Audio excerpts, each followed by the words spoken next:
जादुई जंगल का रहस्य। शहर के बाहरी इलाके में एक छोटा सा गांव था जिसका नाम था रंगीनपुर।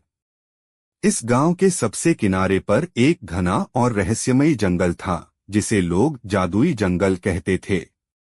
इस जंगल के बारे में बहुत सी कहानियां प्रचलित थीं, जिनमें से एक यह थी कि इस जंगल में जादुई जीव रहते हैं और जो भी वहां जाता है उसे कभी वापस नहीं देखा जाता। लेकिन रंगीनपुर के 4 बच्चे अंश, नेहा, राहुल और तान्या इन कहानियों पर विश्वास नहीं करते थे। वे बहुत ही साहसी और जिज्ञासु थे। एक दिन उन्होंने फैसला किया कि वे इस जादुई जंगल के रहस्य को सुलझाएंगे। सुबह सुबह वे चारों अपने अपने बैग में खाने पीने का सामान और टॉर्च लेकर जंगल की ओर चल दिए। जब वे जंगल के प्रवेश द्वार पर पहुंचे तो उन्हें एक अजीब सी ठंडक महसूस हुई।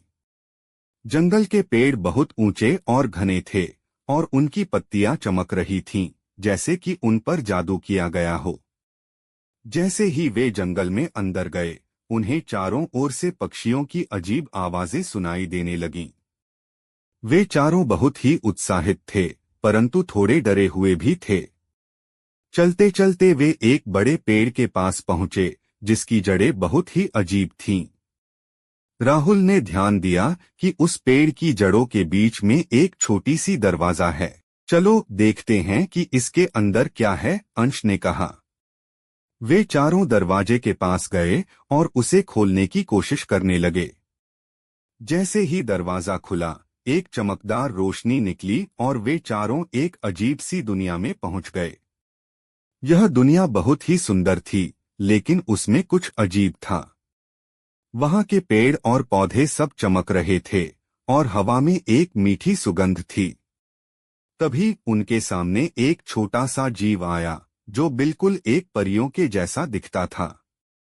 उसने कहा, मैं हूं टीना, इस जादुई जंगल की रक्षक। तुम लोग यहाँ कैसे आए?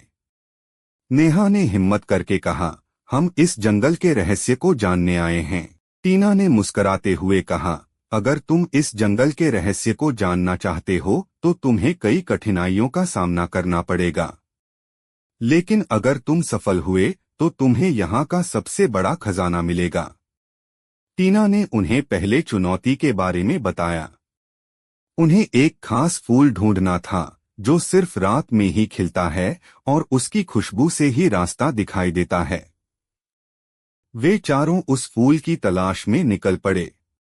चलते चलते उन्हें कई अजीब जीव और पेड़ पौधे मिले, लेकिन वे हार नहीं माने। आखिरकार रात होते होते उन्हें वह खास फूल मिल गया। उसकी खुशबू से एक रास्ता दिखाई देने लगा जो उन्हें एक गुफा की ओर ले गया। गुफा के अंदर बहुत ही अंधेरा था, लेकिन उनके पास टॉर्च थी।